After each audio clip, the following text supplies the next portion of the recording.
So a new approach to atomic orbitals and atomic structure was brought about by Heisenberg, de Broglie, and Schrödinger. And basically, de Broglie compared matter to a standing wave in something like a stringed instrument.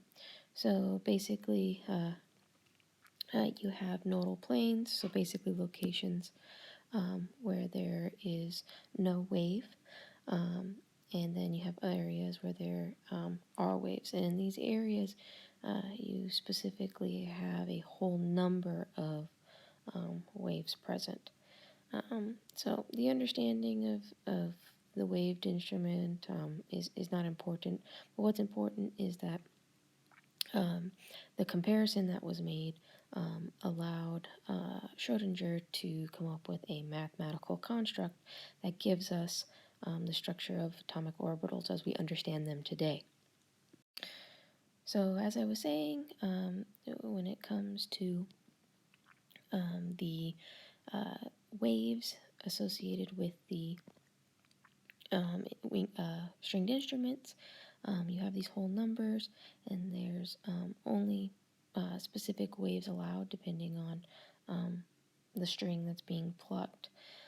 In that same way, electrons are only allowed to have certain waves. And basically, what Schrödinger did is he described the wave with respect to a mathematical function. And there's a lot of calculus involved in the calculation, but we don't really need to know that for this class. That's a PChem type of approach, and you guys will have that if you decide to continue with chemistry into college. So Schrödinger's equation were represented by values here.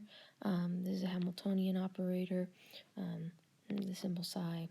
The energy associated with this wave function and the details of the wave function need to be understood with respect to the wave function is with respect to an x, y, and z axis. It's a three-dimensional type setup, so that's what's going to give us our orbitals. The Hamiltonian is an operator, basically tells you what kind of mathematical functions to carry out on the function, and E is the energy of your atom, or the specific atom that you're looking at. So the solutions to Schrödinger's equation give you orbitals, or orbitals as we understand them today. And basically, the solutions that we get to these equations are not Bohr orbits. So we know from the model, from what we've seen in other chemistry classes, we understand that the electrons in an atom do not have these circular orbits. Okay, so the Bohr model doesn't really actually happen. It's much more complicated than that.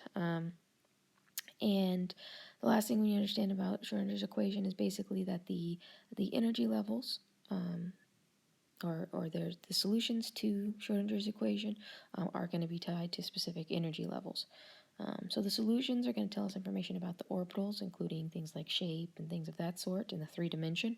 And it's also going to detail the energy associated with that specific orbital set. So the wave function doesn't really tell us anything by itself. It's not really possible to map it visually. However, if you take the square of the function, that indicates the probability of finding an electron near a particular spot. And this is called probability distribution. And basically, when we map these, it allows us to see the most likely location of where the electron will be found within the atom. So basically, it's a probability distribution for specific electrons. As we know from other classes, probability distribution is what tells us where the electrons reside. Where the electrons reside are known as orbitals. So this wave function actually tells us, quite a bit about where the electrons are, what their relative energies are, things of that sort. So radial probability functions basically tell us the probability of finding an electron at a specific distance from the nucleus. And so if we look at our functions, our radial probability functions here, you notice that there are humps, basically.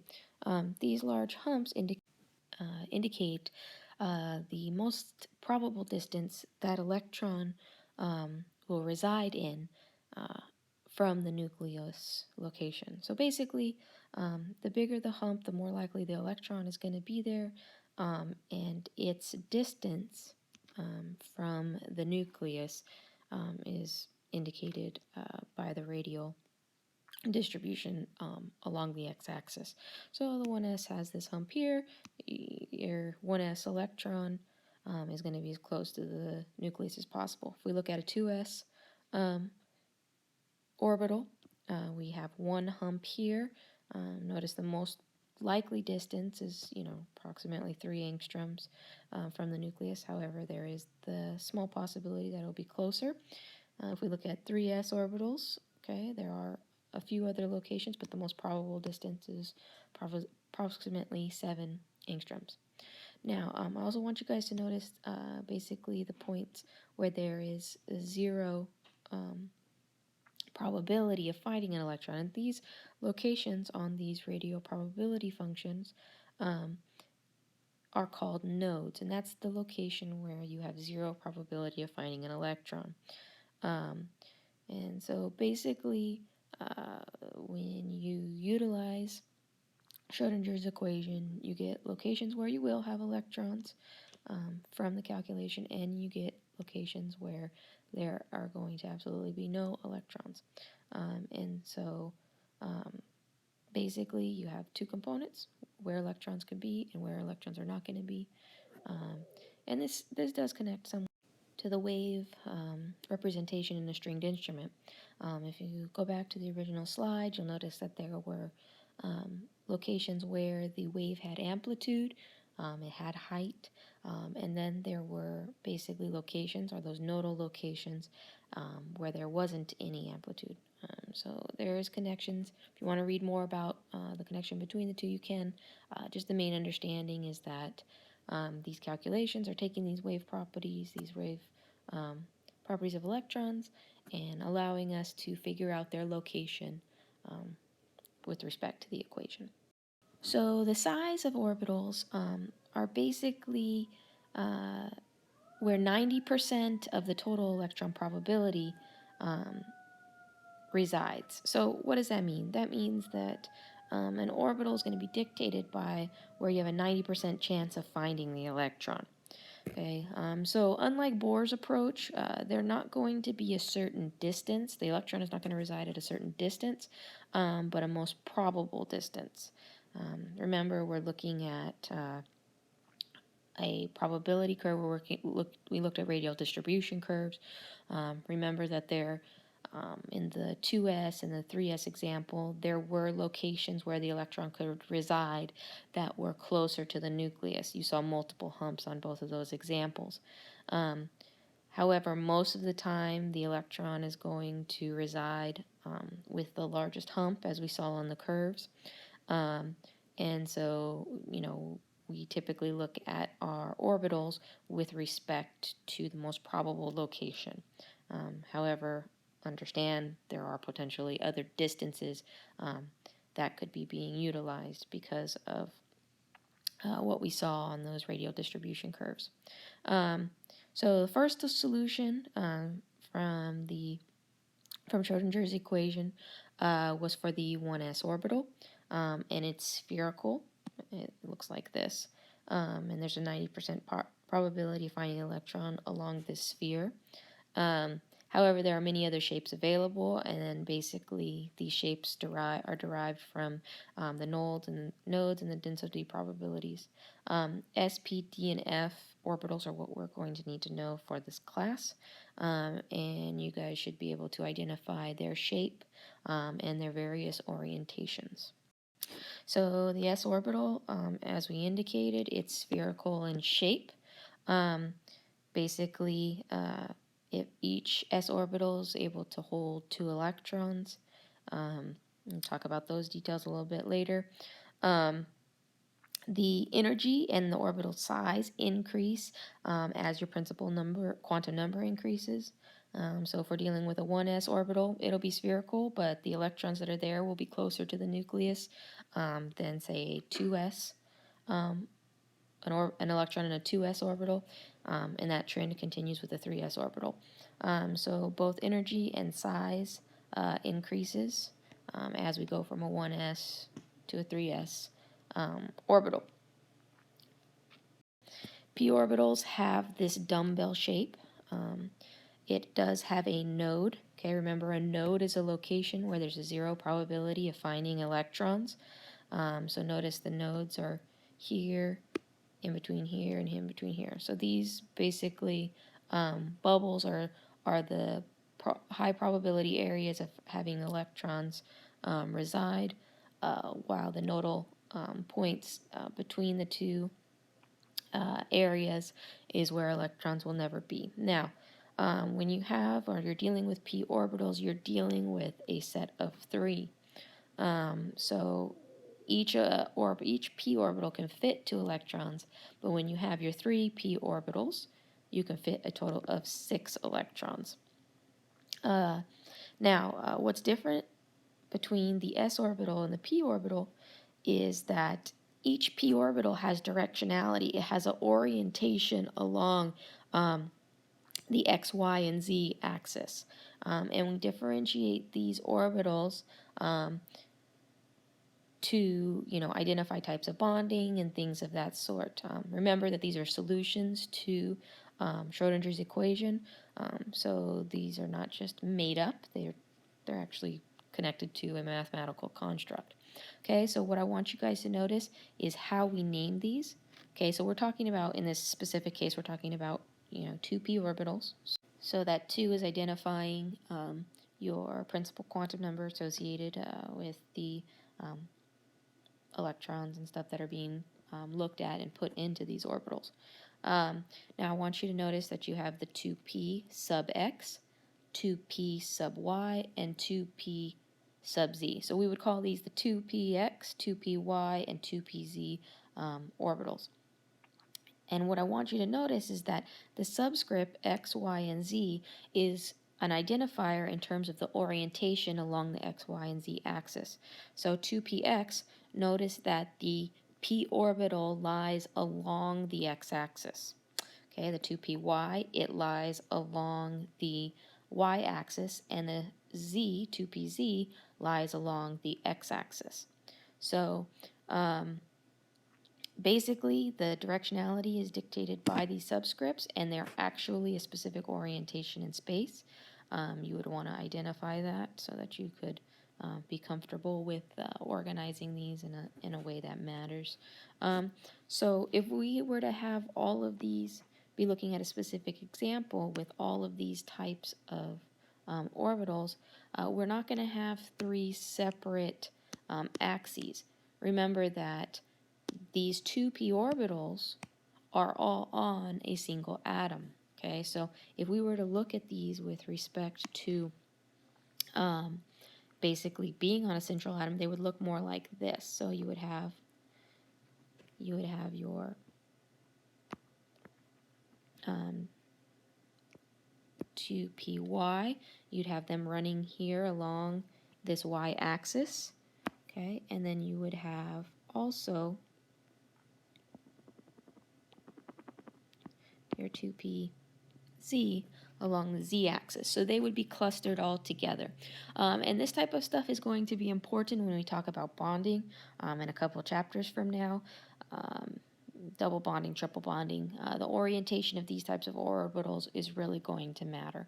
So we'll talk about that more specifically later. But for now, you need to understand and be able to identify the orientation of the x, y, and z p orbitals. You need to understand that each one of them fits 2 electrons, but when they're all together, that gives you that total of 6 electrons that you guys have been used to. And obviously, their shape, which is dumbbell.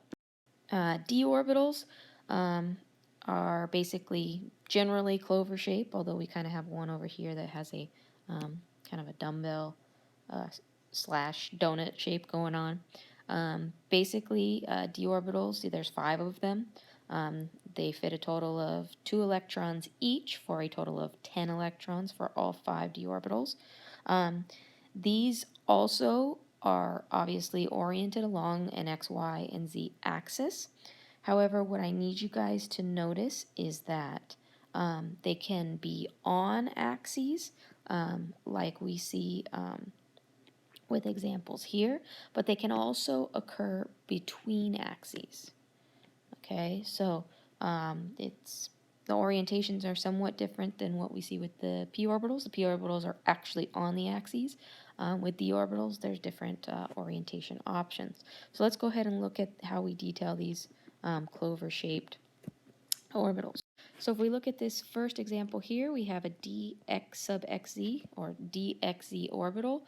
The reason why we call it that is because it is lying, or the orbital itself lies between the z and x axis, so it's the dxz orbital. If we go over here to this second option, notice that we have the dxy orbital, and we have that because the clover-shaped orbital is lying between the z and y axis. Okay, so notice it's lying between this plane, while this example here is lying along this plane. Okay, so these would basically be 90 degrees from one another if they were all on a central atom. Okay, this example here is the dyx orbital. Okay, once again, because it's lying in between y and x, so in this case, this orbital would be 90 degrees and basically laying along this plane that you see here. And then we have the dx squared minus y squared. This example here, this orbital is actually lying on the plane, okay, and along the axes. So y and the x axes pass directly through that orbital. And then last but not least, we have the dz squared orbital. As you see here, it's kind of this donut shape. You have a probability of having electrons around the axis. So the dz square orbital basically has a possibility of having electrons all around the x and y axes, as well as along the dz.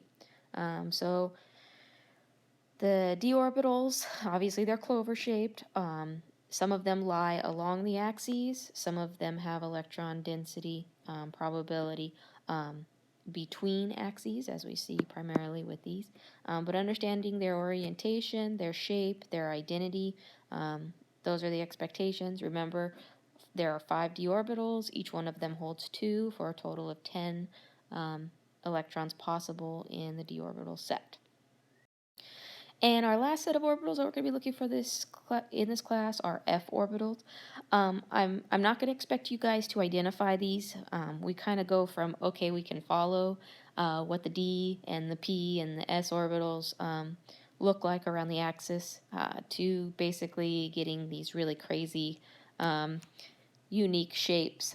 Although we could identify them and deal with them, we don't deal with f orbitals with respect to bonding in this class, so it really doesn't matter. But I do need you to understand that there are 7 f orbitals. Okay, each one of them fits 2 electrons for a total of 14 electrons in the f orbital set. And just like the others, they do have different orientations around the x, y, and z plane. Those axes allow us to differentiate between the different types of f orbitals. However, I'm not going to require you to know how to differentiate between the different types of f orbitals, but I do expect you guys to be comfortable identifying, drawing sp and d orbitals. So make sure you spend time with those, understand these features of the f orbitals, and you guys will be great with this.